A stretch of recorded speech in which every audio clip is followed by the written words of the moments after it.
Good morning my beloved students. Bagaimana? Masih bersemangat bukan mendengarkan cerita menarik tentang tokoh-tokoh penting Indonesia? Siapa yang masih ingat tokoh-tokoh Indonesia yang tadi disampaikan oleh Miss Rudi?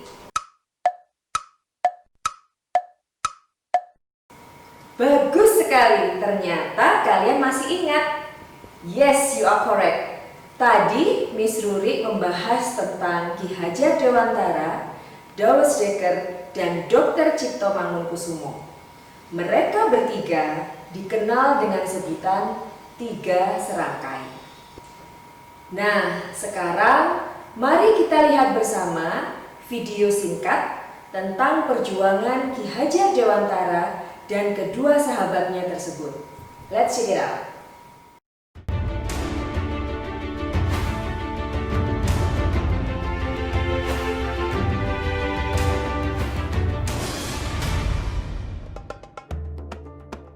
Setiap tanggal 2 Mei, kita memperingati Hari Pendidikan Nasional yang diambil dari hari kelahiran Ki Hajar Dewantara. Melalui pendidikan, Ki Hajar berjuang melawan penjajah Belanda.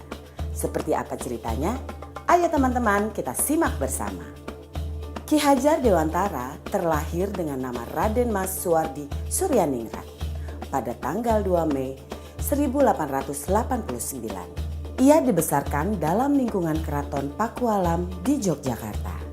Ki Hajar sempat kuliah di Stovia atau Sekolah Dokter Pribumi. Kemudian ia bekerja sebagai wartawan di koran seperti Utusan Hindia dan Kaum Muda. Sejak muda, Ki Hajar berani menentang pemerintah kolonial Belanda. Bersama Douwes Dekker dan Cipto Mangunkusumo, ia mendirikan Indisch Partij pada tahun 1912 yang bertujuan mencapai Indonesia merdeka. Akibat kritiknya pada pemerintah Belanda, dalam tulisan Seandainya Aku Seorang Belanda, Ki Hajar diasingkan ke Pulau Bangka.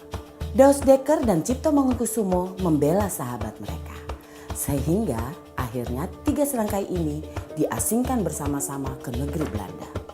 Masa pengasingan di Belanda dimanfaatkan Ki Hajar untuk mendalami dunia pendidikan dan pengajaran. Pada tahun 1919, Ki Hajar kembali ke tanah air dan terus mengkritik pemerintahan kolonial Belanda lewat tulisan-tulisannya. Akibatnya, ia pun sering keluar masuk penjara. Tanggal 3 Juli 1922, Ki Hajar mendirikan lembaga pendidikan taman siswa di Yogyakarta.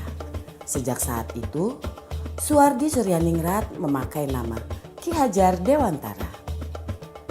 Anak-anak dari semua kalangan, baik ningrat maupun rakyat biasa, bisa bersekolah di taman siswa. Perguruan ini memiliki semboyan Ing Ngarso Sung Tulodo, Ing Madyo Mangunkarso, Tutwuri Handayani. Artinya, di depan memberi contoh, di tengah membangun semangat, dan di belakang memberi dorongan. Prinsip ini berlaku untuk semua pamong atau guru dan murid di taman siswa. Setelah Indonesia merdeka, Presiden Soekarno mengangkat Ki Hajar sebagai Menteri Pendidikan pertama. Semboyan Tutwuri Handayani pun hingga kini tetap dipakai dalam dunia pendidikan Indonesia.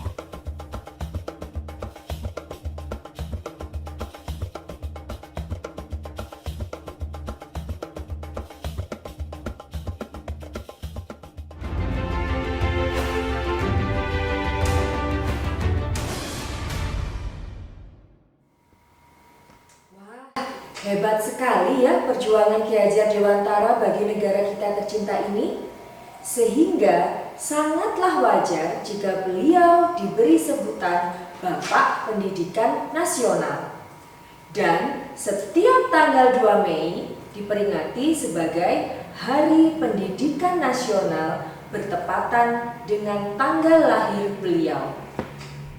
Kalau kalian tadi perhatikan video dengan baik-baik, Ki Hajar Dewantara memiliki sebuah semboyan yang diterapkan di sekolah milik beliau. Siapa yang masih ingat nama sekolah milik Ki Hajar Dewantara? Betul sekali, ternyata kalian memperhatikan videonya dengan baik. Sekolah yang dimiliki oleh Ki Hajar Dewantara bernama Taman Siswa. Berikutnya, mari kita lihat lebih dalam lagi tentang semboyan yang disampaikan oleh Ki Hajar Dewantara. Mari kita perhatikan gambar di samping ini. Perhatikan baik-baik kata-kata yang berada di samping gambar Ki Hajar Dewantara tersebut. Kata-kata tersebut adalah semboyan pendidikan yang diciptakan oleh Ki Hajar Dewantara. Ing ngarso sumtulodo, ing madya mangunkarso, tutwuri handayani. Mari bersama-sama kita pelajari makna dari semboyan tersebut. Ing ngarso sumtulodo, di depan memberi teladan. Ing madya mangunkarso, di tengah membangun semangat. Tutwuri handayani, dari belakang memberikan dorongan. Menariknya, semboyan nomor 3 itu sebenarnya sering kali kita lihat. Apakah kalian ada yang pernah melihat lambang ini? Coba diperhatikan. Ya, betul. Lambang ini dapat kalian lihat di perlengkapan sekolah kalian. Tada! Di topi kalian ada juga lambang Tutwuri Handayani. Berikutnya ada lagi. Nah, di mana ini lambangnya? Ada di dasi kalian. Tuh kan, ada lambang Tutwuri Handayani. Contoh yang lain lagi, kalian bisa temukan lambang Tutwuri Handayani itu di buku-buku pelajaran. Nah, setelah kalian tahu arti dari semboyan Ki Hajar Dewantara tersebut, sekarang Miss Mita mau bertanya, siapa yang menjadi contoh? Siapa yang membangun semangat? Dan siapa pula yang memberikan dorongan? Karena awal mula semboyan itu diterapkan di sekolah Ki Hajar Dewantara, yaitu Taman Siswa, maka yang mempunyai peranan dalam memberikan contoh, membangun semangat, dan memberikan dorongan adalah para guru terhadap murid-muridnya. Oleh karena itu, semboyan Ki Hajar Dewantara ini sangat sering dipergunakan di dunia pendidikan. Namun, kalau kita berpikir lebih luas lagi, semboyan ing ngarso sumtulodo, ing madya mangunkarso, dan Tutwuri Handayani ini tidak hanya bisa digunakan di dunia pendidikan saja, tetapi bisa digunakan di segala bidang, di segala aspek kehidupan. My beloved children, all of you are leaders to be. You are the leaders of tomorrow. Semboyan dari Ki Hajar Dewantara ini bisa kalian gunakan dalam kehidupan sehari-hari. Mulailah dengan menjadi pemimpin bagi diri kalian sendiri, sehingga kalian bisa menjadi pemimpin yang baik untuk orang lain. Pemimpin yang baik adalah pemimpin yang dapat memberikan contoh. Datanglah ke sekolah tepat waktu, selalu hormati guru dan teman-teman, kerjakan tugas dengan baik, maka kalian akan menjadi contoh yang baik bagi teman-teman kalian. Pemimpin yang baik adalah pemimpin yang dapat membangun semangat, mengajari teman yang kesulitan belajar, membantu teman yang sedang kesulitan, atau memberi semangat teman kalian saat mereka sedang bersedih, maka kalian akan dapat mempengaruhi teman-teman kalian yang lain untuk selalu berbuat kebaikan.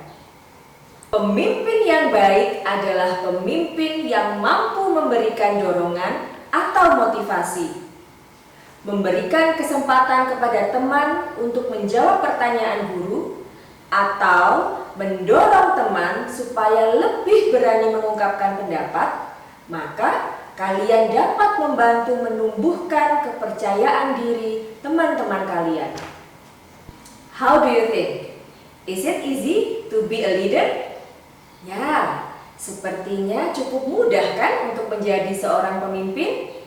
I'm sure that you can do it. Start your first steps to be tomorrow's leader from now. Kobarkan semangat Ki Hajar Dewantara dalam diri kalian. Semangat!